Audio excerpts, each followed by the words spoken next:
first of all, we'd just like to thank Morris and We're for Better Alternatives, Wild by his group of companies. And we have some hosts here in the United States for our global hemp boutique, which is over in the far corner. If any of you want to come over and have a look. John Patterson from Tiny Hemp Houses, Pam Bosch from Highland Hemp House up in Washington State,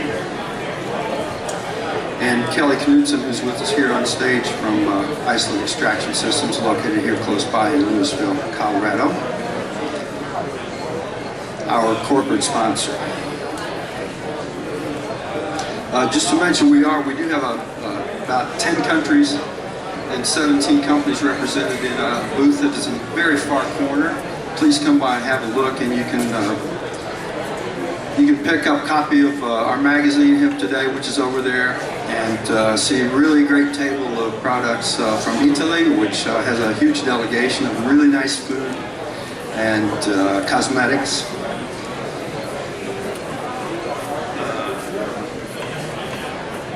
Okay, just I'll tell you a bit about myself. I'm an old American journalist. Spent most of my career up until 1989, then moved to, and I've lived in Poland for 25 years. Had a media company in Warsaw for a while.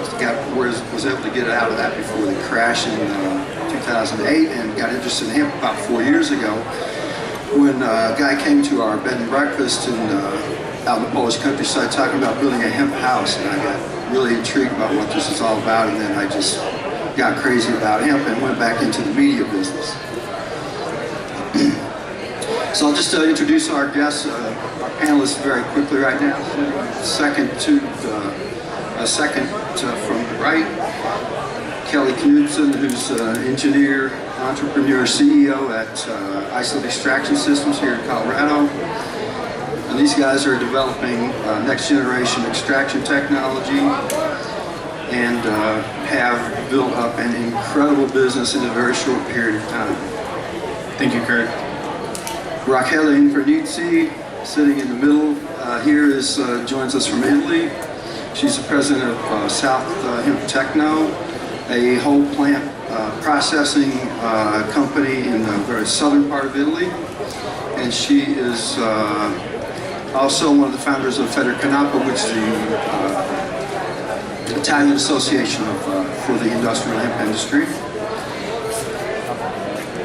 Hanna Gavrilova, sitting to her left, is sort of legendary in Europe. She's the founder and CEO at Hemp Point in the Czech Republic, which is an organic hemp farming operation and a food innovator. And really one of Europe's leading consultants in industrial hemp, from the farm through to the shelf. And she also works with the International Cannabis and Cannabinoids Institute, which is based in Prague. Dhiraj Shah is joining us from Nepal, where he and his wife Nivedita founded a startup a couple of years ago. They're doing everything with naturally occurring cannabis plants, taking them from the field and processing them into building, textiles, oils, and this kind of thing. Tony Budden is also a legend, comes from South Africa, and is founding partner at Emporium, has been in the business again for a very, very long time. We look forward to hearing what's happening in South Africa, which is changing rapidly. When I come to Colorado, I have to drink a lot of water.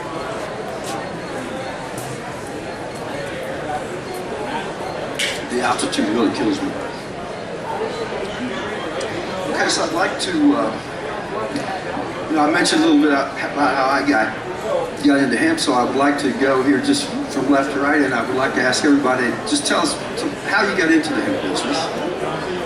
What inspired you, or maybe what person influenced you getting into the business. So, Hanna, start us off.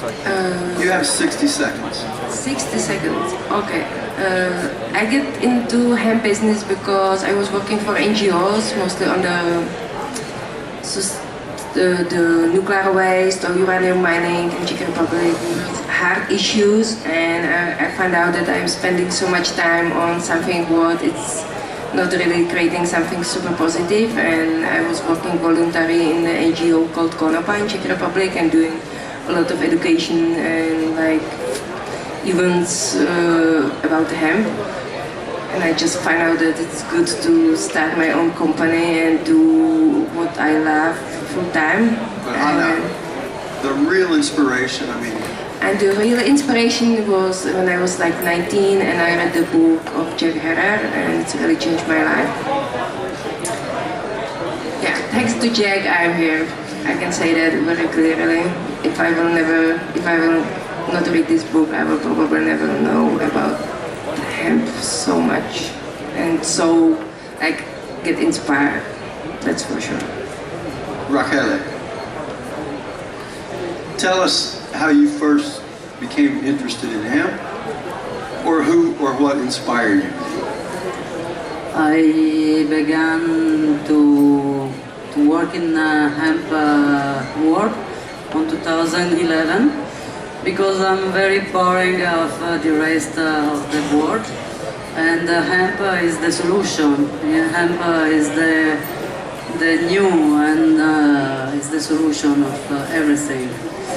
I work in South Italy and I grow 500 hectares, and we made a lot of products for hemp, for food and for cosmetics.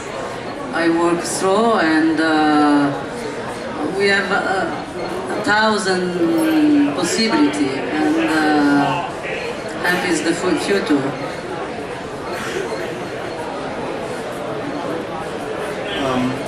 For me, basically, I was doing my studies and my research on 3D videos in Portugal.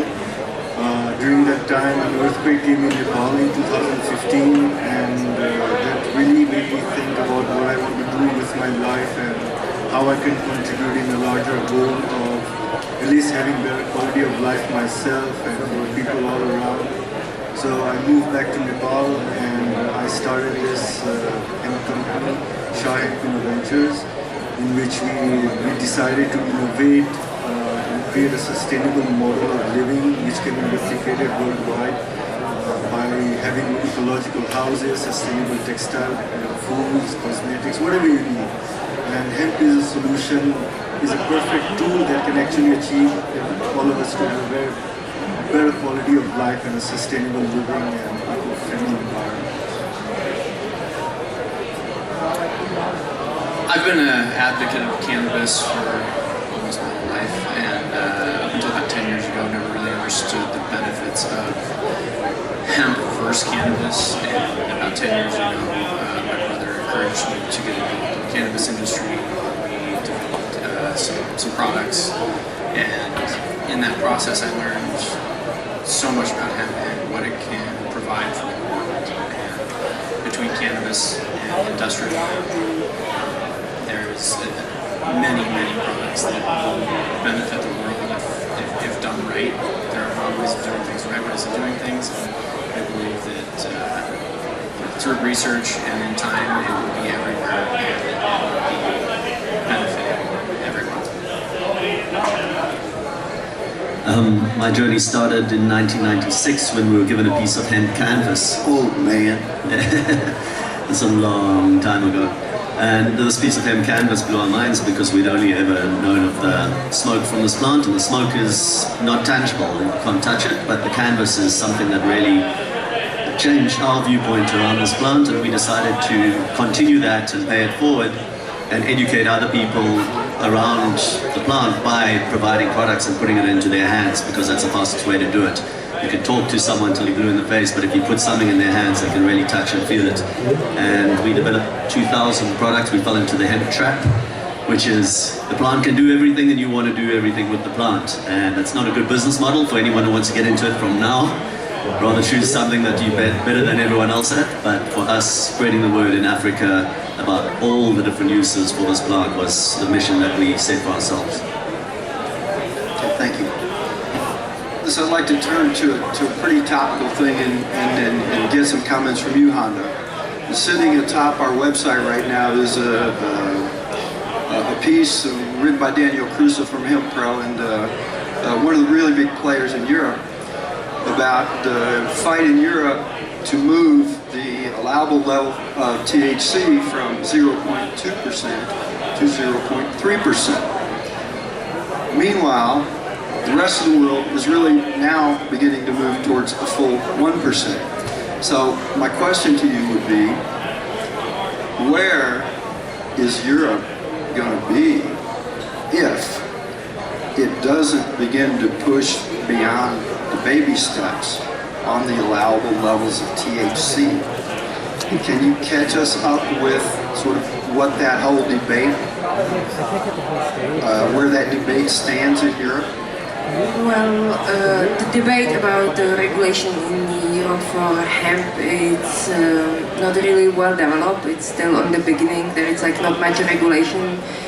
We don't have regulation for the food, for the THC in the food, for example. So we have like zero in the food. So some countries has a problem to sell the CBD extracts, for example, because there is like no any law which allows traces of THC in the CBD oils, for example.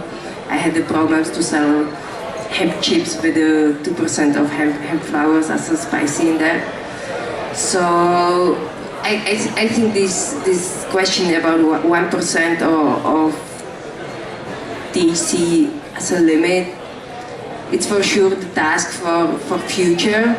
We should go for it, definitely, because last 2 years there was a new regulation, or there is a new regulation in Mexico for 1%, new regulation in Colombia for 1%, new regulation in Switzerland for 1%. Switzerland really booming in growing this high CBD, low THC CBD. They putting in the tobacco these CBD buds and selling it amazing high. Like 1 year ago there wasn't any like hemp grower, and now there is like 170 farmers growing high CBD buds. So I think like we have to take it like step by step. I don't think that the most important discussion need to be now about like 1% of THC. We have to figure out the discussion from the EFSA, the European Food Safety Agency, open the dialogue with them, which has not been open yet. And you don't think that Europe is going to fall behind because of the bureaucratic nature of how the union works? No, well, I think like Europe is very conservative, and they need to have like scientific proof for every little step, and we are able as a hemp industry to prove them that 1% is not a real issue, and we can go for it because it's like internationally it's happening, and we don't want to be like far behind. I think it can happen. We can like find, but we also have to find the proof of the science, like that it's not dangerous to put on the market the 1% CBD product. Yeah? Like in Switzerland, everything which is above the 1%, even like food supplements, smoking stuff, it's industrial hemp and nobody cares. That's on the market. Because we have like zero THC for the food products and also for the cosmetic in the Europe, because cannabis, THC is still scheduled